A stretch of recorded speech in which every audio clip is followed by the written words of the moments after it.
সেইফালে মানুহৰ প্ৰশ্ন আছিল কি যে কিয়ামতৰ নমুনা আজি দেখাব লাগে। কিয়ামতৰ দিনাখন মানুহৰ মুখ কেনেকৈ বন্ধ হৈ যায়, হাত ভৰি চকু কাণ নাক সকলো অংগই কেনেকৈ কথা কয় তাৰে নমুনা দেখাব লাগে। আৰু এইফালে হৈছে এইটো বিচাৰ যে বুঢ়ী মাকে গৰু খাই দিছে। আল্লাহ ৰাব্বুল আলামিন কোরআনে কারীমত কয়, লুকমান হাকিমে তার পুত্রক কৈছিল, ইয়া বুনাইয়া ইন্নাহা ইন তাকুম মিসকাল হাববাতিন মিন খারদালিন ফাতাকুন ফি সাখরাতিন আও ফিস সামাওয়াত আও ফিল আরদ ইয়াতি বিহা আল্লাহ ইন্নাল্লাহা লাতীফুন খাবীর। হে মোৰ মৰমৰ পুত্ৰ, তুমি পাপ কিংবা তো পুণ্য হেয়া লাগিলে সৰিয়হৰ দানাতকৈ আৰু সৰু নহওক কিয়, আৰু হেয়া যদি তুমি পাথৰৰ ভিতৰত লুকাই থোৱা, হাত জমিনৰ তলতে পুতি থোৱা, নাইবাতো তুমি হাত আসমানতে লুকাই থোৱা, তুমি যতেই নুলুকোৱা কিয় আল্লাহ ৰব্বুল আলামিন হেয়া এদিন প্ৰকাশ কৰিবই। আল্লাহ ৰব্বুল আলামিন হেয়া স্পষ্ট কৰিব, কিয়নো আল্লাহ ৰব্বুল আলামিন খুদ্বধৰ্ষী হয়। সৰুতকৈ সৰু বস্তু আল্লাহ ৰব্বুল আলামিনৰ নজৰৰ পৰা গায়ব নহয়। মোৰ আল্লাহ সেইজন আল্লাহ হয় যিজনে অমাৱস্যাৰ অন্ধকাৰ ৰাতিও মাটিত যি পৰুৱা ঘূৰি থাকে সেই পৰুৱাৰ ঠেঙৰ আৱাজ আল্লাহ ৰব্বুল আলামিনে শুনা পায় আৰু তাকো আল্লাহ তাআলাই দেখা পায়।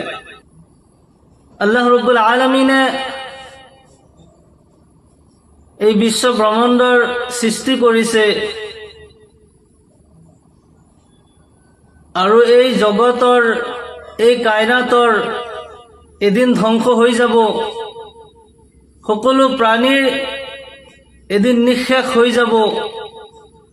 আল্লাহ ৰব্বুল আলামিনে এই পৃথিৱীৰ ধ্বংস হোৱাৰ পিছত কিয়ামত কায়েম কৰিব আৰু প্ৰত্যেকজন ব্যক্তিৰে নামায়ে আমাল আল্লাহ ৰব্বুল আলামিনৰ আগত পেশ কৰা হ'ব।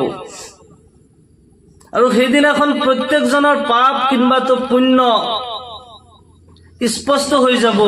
দুনিয়াত থাকোতে যি নেক আমাল কৰিছিল সেইখিনি পাব, আৰু যদি কিবা বদ আমাল কৰিছিল সেইখিনিও স্ক্ৰীনত আহি যাব, সেইখিনি নামায়ে আমালত দেখাই দিয়া হ'ব।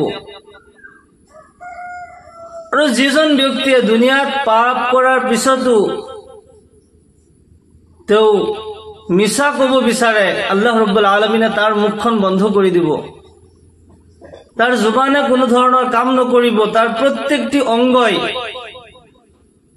সাক্ষী দিয়া আৰম্ভ কৰিব।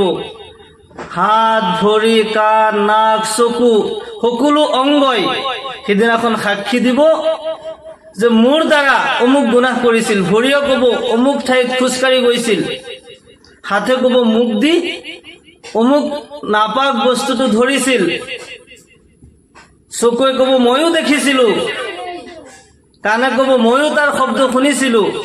প্ৰত্যেকটি অংগই তাৰ বদ আমালৰ সাক্ষী দি থাকিব।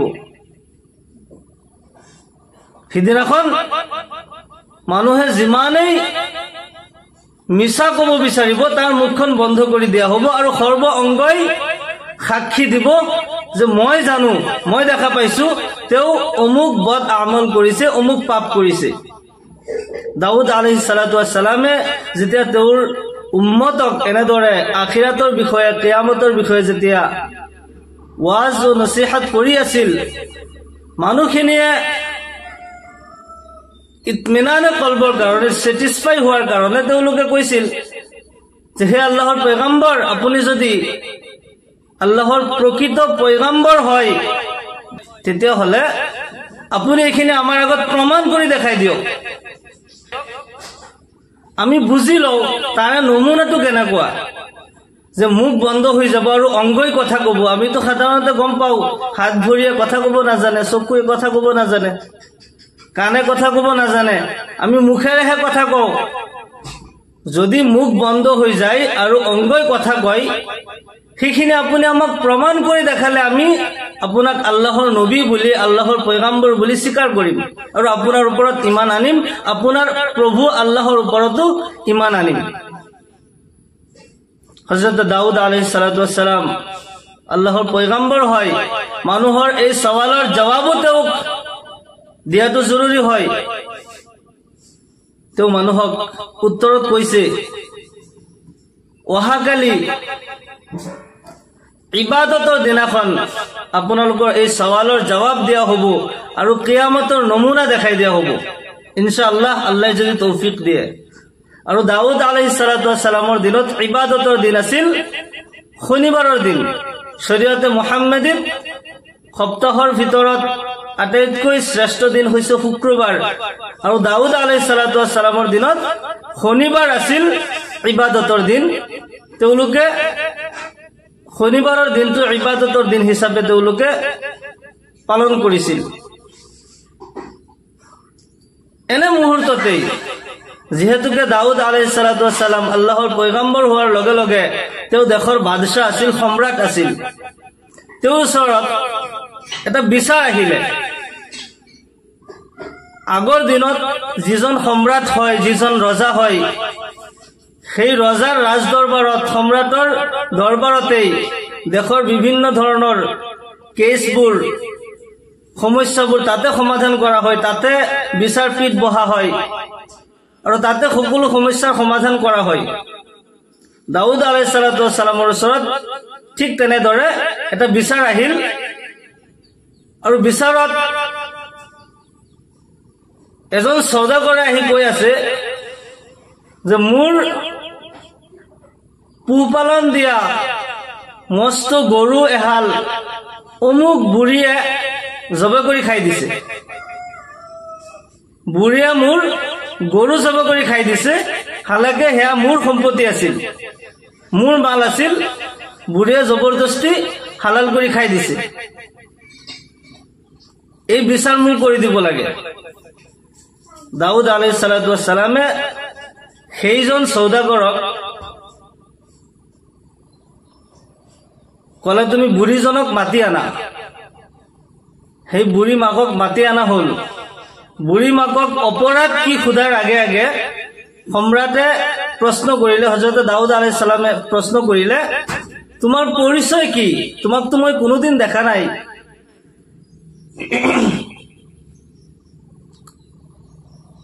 বুঢ়ী মাকে উত্তৰত কৈ আছে, হে আল্লাহৰ পয়গম্বৰ, আপুনি মোক চিনি নাপাব পাৰে, কিন্তু মই আপোনাক ভালকে চিনি পাওঁ।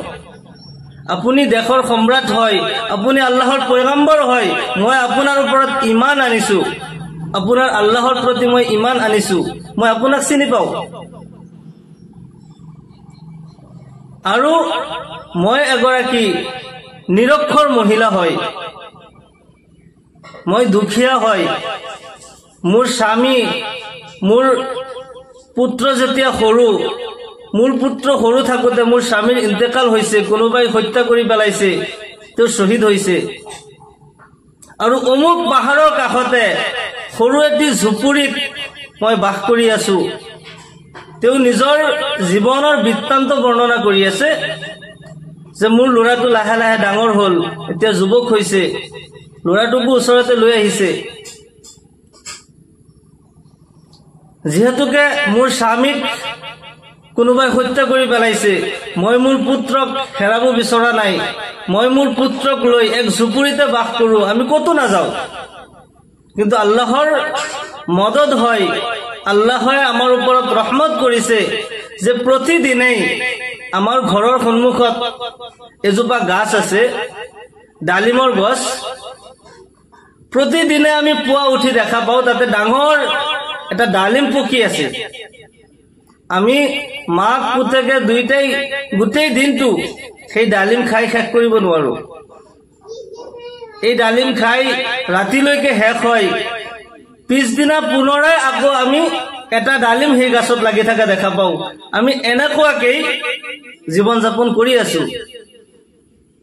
মোৰ পুত্ৰই এতিয়া মোক প্ৰশ্ন কৰে, মাক সদায় একবিধ খানানো কিমান খাই থাকিম, মই অলপ বাহিৰত যাওঁ, কিবা কাজ কৰ্ম কৰি কিবা অলপ ভাল খানাৰ যোগাৰ কৰো, কিন্তু মই যাব নিদিওঁ, মোৰ ভয় হয়, কাৰণ মানুহে মোৰ স্বামীক হত্যা কৰি পেলাইছে।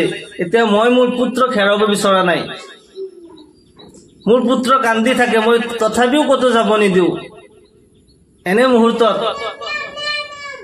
বহুত ডাঙৰ বলদ গৰু এটা আহি মোক কৈ আছে, হে বুঢ়ী, তুমি মোক খোৱা, মই তোমাৰ কাৰণে হালাল হয়। তুমি মোক খোৱা মই তোমাৰ কাৰণে হালাল হয়।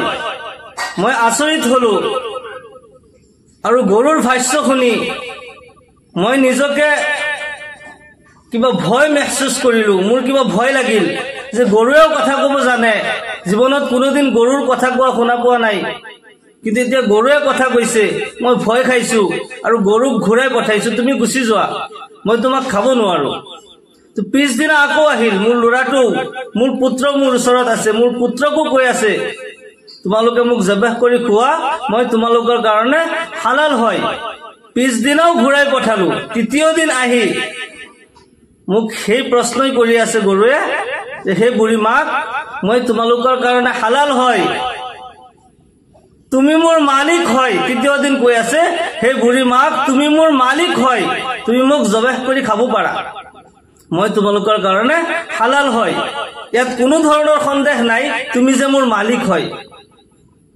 তেতিয়া মোৰ পুত্ৰইও কৈ আছে আমি বোলে ইয়াৰ মালিক হ'ব পাৰে, আল্লাহ আমাৰ কষ্ট দেখা পাই, কিজানি আল্লাহ আমাক এইটো তোহফা দিছে, আল্লাহৰ পক্ষৰ পৰা হয়তো আল্লাহ পঠাইছে।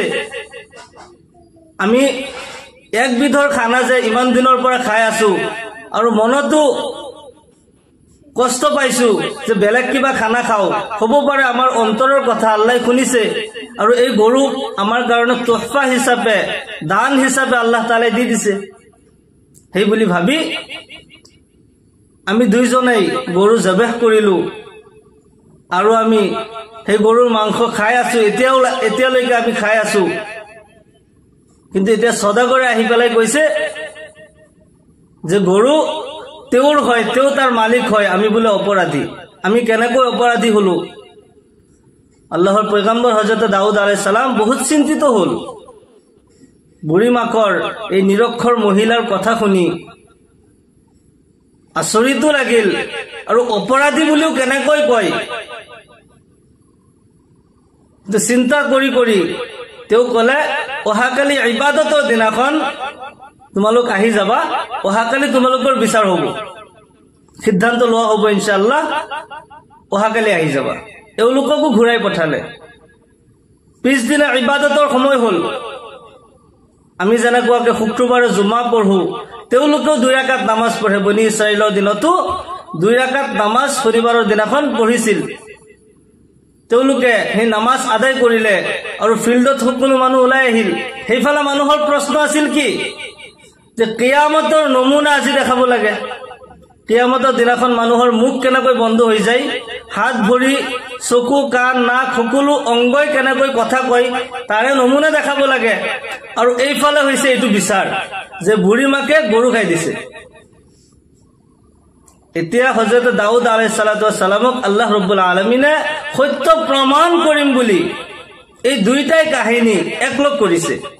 সকলোতো আল্লাহৰ হুকুমতে হয়। আল্লাহৰ বিনা হুকুমে এই জগতত একোৱে নহয়। এই সকলো কাহিনী, এই জগতত হোৱা সকলো কাহিনী আল্লাহৰ ইশাৰাতে হয়, আল্লাহৰ হুকুমতে হয়। এতিয়া প্ৰথমতে আৰম্ভ কৰিছে, এই সৌদাগৰক প্ৰশ্ন কৰিছে যে তুমি গৰুৰ মালিক হয়নে? প্ৰশ্ন কৰাৰ লগে লগে আল্লাহৰ কি হুকুম, আল্লাহ কিয়ামতৰ নমুনা ইয়াতে দেখাব লাগে, বাস্তৱ ৰূপ দিব লাগে। যেতিয়া সৌদাগৰজনে ক'ব বিচাৰিছে মই ইয়াৰ মালিক হয়, কোৱাৰ লগে লগে তাৰ মুখ বন্ধ হৈ গ'ল। ইয়াৰ পিছত আৰু তেওঁ এটা কথাও ক'ব পৰা নাই। সুবহানাল্লাহ বিহামদিহি, আল্লাহ ৰাব্বুল আলামিনে কিয়ামতৰ নমুনা ইয়াত দেখুৱাই আছে। চাৰিওফালে লোকে লোকাৰণ্য হৈ আছে, সকলোৱে চাই আছে, কিয়ামতৰ নমুনা দেখাব। এই বিচাৰটো তেওঁলোকৰ কাৰণে এটা সৰু এটা কথা আছিল যে এইখিনি কাম সহজতে শেষ কৰি মেইন বস্তুটো হৈছে, মেইন পইণ্টটো হৈছে কিয়ামতৰ নমুনা দেখুওৱা। কিন্তু আৰম্ভণিটো আল্লাহ তাআলাই এই বিচাৰৰ পৰাই কৰিছে। এই বিচাৰৰ পৰাই যে কিয়ামতৰ নমুনা দেখুওৱা হ'ব, এইখিনি কোনেও গম পোৱা নাছিল। সৌদাগৰক যেতিয়া প্ৰশ্ন কৰা হ'ল যে তোমাৰ গৰু, যি গৰু এই বুঢ়ী মাকে আৰু তাৰ পুত্ৰই মিলি খাইছে, এই গৰুৰ মালিক তুমিয়ে হয়নে? এই প্ৰশ্ন কৰাৰ লগে লগে সৌদাগৰজনে উত্তৰ দিয়াৰ আগত, সৌদাগৰ মানে কিন্তু বিজনেছমেন, ব্যৱসায়ী। সৌদাগৰে উত্তৰ দিব, তেনে মুহূৰ্ততে আল্লাহ ৰাব্বুল আলামিনে তাৰ মুখত তালা লগাই দিছে, মুখ বন্ধ হৈ গ'ল। তাৰ চকুই সাক্ষী দি আছে, মই নিজে দেখা পাইছো। কানে কৈ আছে, মই নিজে দেখা পাইছো, অমুক কোনো সদাগৰ নহয়। সেই আল্লাহৰ পয়গম্বৰ তাৰ হাতে কৈ আছে, কানে সাক্ষী দি আছে, চকুৱে কৈ আছে। হে আল্লাহৰ পয়গম্বৰ হযৰত দাউদ আলাইহিস সালাম, আপুনি যাক সদাগৰ বুলি মুখাতাব কৰি আছে, তেওঁ কোনো সদাগৰ নহয়, তেওঁ কোনো বিজনেছমেন নহয়, এও আচলতে গোলাম হয়। সুবহানাল্লাহ, এও আচলতে অমুক সদাগৰৰ গোলাম আছিল। আৰু সেই সদাগৰ এই যুৱকজনৰ বাপেক হয়, যি যুৱকে আৰু তাৰ বুঢ়ী মাকে মিলি গৰু খাই দিছে। আচলতে সেই বুঢ়ী মাকৰ স্বামী, এই পুত্ৰৰ, এই যুৱকজনৰ বাপেক সদাগৰ আছিল। আৰু সেই সদাগৰৰ গোলাম হয় এইজন, যিজনে নিজকে সদাগৰ বুলি দাবী কৰি আছে। আচলতে তেওঁ গোলাম আছিল আৰু অমুক সদাগৰ আছিল। সেই সদাগৰজনক ৰাস্তাত কতল কৰি, নিজৰ কিছুমান মানুহ লগাই ৰাস্তাত কতল কৰি গোটেই সম্পত্তি কাঢ়ি লৈছিল আৰু গোটেই সম্পত্তিৰ মালিক হৈছে। আচলতে এই গৰুৰ মালিক সেই বুঢ়ী মাকে হয়, এই গৰুৰ মালিক সেই যুৱকজন হয়, যাক নেকি গৰুৱে নিজে কৈ আছে, মই তোমালোকৰ মালিক হয়, তোমালোক মোৰ মালিক হয়, তোমালোকৰ কাৰণে মই হালাল হয়, মোক জবেহ কৰি খাব পাৰা। আচলতে তেওঁলোকে মালিক হয়। কানে কৈ আছে, মই ইয়াৰ শব্দ শুনিছো, চকুৱে কৈ আছে, মই নিজে দেখা পাইছো, হাতে কৈছে মুখ দিয়েই গপা মাৰি ধৰিছিল, সোঁহাতে কৈ আছে মুখ দিয়ে কতল কৰিছিল, ভৰিয়ে কৈ আছে মই খোজকাঢ়ি গৈছিলো। সৰ্ব অংগই যেতিয়া সাক্ষী দি আছে যে প্ৰকৃততে যিজনে নিজকে সৌদাগৰ বুলি দাবী কৰি আছে, তেওঁ কোনো সৌদাগৰ নহয়, কোনো বিজনেছমেন নহয়, তেওঁ প্ৰকৃততে গোলাম হয়। আৰু তাৰ মালিকক কতল কৰি তেওঁ নিজে গোটেই সম্পত্তিৰ মালিক হৈছে। আৰু এই গোটেই সম্পত্তিৰ আচল মালিক হৈছে এই যুৱক আৰু তাৰ মাক। আল্লাহ ৰাব্বুল আলামিনে দুইটা ঘটনা একলগ কৰি এওঁলোকৰ প্ৰশ্নৰ উত্তৰ দিছে যে আল্লাহ ৰাব্বুল আলামিনে কি কৰিব নোৱাৰে, যেটো কিয়ামতত হ'ব সেই ঘটনাৰ আল্লাহ ৰাব্বুল আলামিনে বাস্তৱ ৰূপ দিছে পয়গম্বৰ হযৰত দাউদ আলাইহিস সালামৰ জৰিয়তে। আৰু এইফালে এজন ব্যক্তিয়ে যিমান চেষ্টা কৰিও নিজৰ গোপন ৰাজ ৰাখিব নোৱাৰিলে, গোপন ৰাখিব নোৱাৰিলে, আল্লাহ তাআলাই সত্যটো প্ৰকাশ কৰিছে। প্ৰকৃততে যি সম্পত্তিৰ মালিক যিজন হয় আল্লাহ ৰাব্বুল আলামিনে তাকেই গতাই দিছে।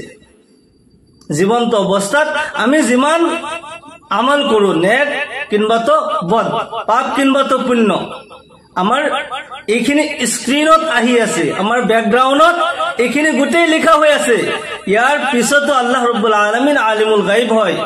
আমি জীৱনত যিমানখিনি কাম কৰিম, সৰুতকৈ সৰু নেক আমল বা বদ আমল, আল্লাহ ৰাব্বুল আলামিনে কোৰআনে কাৰিমত কয়, লুকমান হাকিমে তাৰ পুত্ৰক কৈছিল, ইয়া বুনাইয়া ইন্নাহা ইন তাকুম মিসকাল হাববাতিন মিন খারদালিন ফাতাকুন ফি সাখরাতিন আও ফিস সামাওয়াত আও ফিল আরদ ইয়াতি বিহাল্লাহ ইন্নাল্লাহা লাতীফুন খাবীর। হে মোৰ মৰমৰ পুত্ৰ, তুমি পাপ কিংবা তো পুণ্য হেয়া লাগিলে সৰিয়হৰ দানাতকৈ আৰু সৰু নহওক কিয়, আৰু সেয়া যদি তুমি পাথৰৰ ভিতৰত লুকাই থোৱা, হাত জমিনৰ তলতে পুতি থোৱা, নাইবাতো তুমি হাত আসমানতে লুকাই থোৱা, তুমি যতেই নুলুকোৱা কিয়, আল্লাহ ৰাব্বুল আলামিন সেয়া এদিন প্ৰকাশ কৰিবই। আল্লাহ ৰাব্বুল আলামিন সেয়া স্পষ্ট কৰিব, কিয়নো আল্লাহ ৰাব্বুল আলামিন ক্ষুদ্ৰধৰ্ষী হয়। সৰুতকৈ সৰু বস্তু আল্লাহ ৰাব্বুল আলামিনৰ নজৰৰ পৰা গায়ব নহয়। মোৰ আল্লাহ সেইজন আল্লাহ হয় যিজনে অমাৱস্যাৰ অন্ধকাৰ ৰাতিও মাটিত যি পৰুৱা ঘূৰি থাকে, সেই পৰুৱাৰ ঠেঙৰ আৱাজ আল্লাহ ৰাব্বুল আলামিনে শুনা পায় আৰু তাকো আল্লাহ তাআলাই দেখা পায়। গতিকে আমি জীৱন্ত অৱস্থাত যি আমল কৰো, যদি ভাবো মানুহক লুকাই কৰি আছো, কোনেও দেখা নাই, মই চুৰ কৰিছো, মই কাৰোবাৰ লগত বেয়া ব্যৱহাৰ কৰিছো, এই গোটেইখিনি স্ক্ৰিনত আহি আছে, আমাৰ বেকগ্ৰাউণ্ডত আহি আছে। কিয়ামতৰ দিনাখন এই নামা আমল পেশ কৰা হ'ব আৰু আমি তাৰ জবাব দিব লাগিব আৰু মুখেৰে যিমান মিছা কথা কওঁ আমাৰ সৰ্ব অংগই ইয়াৰ সাক্ষী দিব গতিকে এই 2 দিনৰ জীৱন যে আমি জীয়াই আছো নেক আমাল কৰো প্ৰতিটি মুহূৰ্ততে আল্লাহ ৰব্বুল আলামিনক স্মৰণ কৰি নেক আমাল কৰি যদি দুনিয়াৰ পৰা যাব পাৰো তেতিয়াহ'লে আমাৰ জীৱন সাফল্যময় হয় আমাৰ ইহকাল পৰকাল কামিয়াব হয় আল্লাহ ৰব্বুল আলামিন আমাক সকলোকে কোৱা আৰু শুনাতকৈ বেছি বেছি আমালৰ তৌফিক দান কৰক আমিন ওয়া আখিৰু দাৱানা আলহামদুলিল্লাহি ৰাব্বিল আলামিন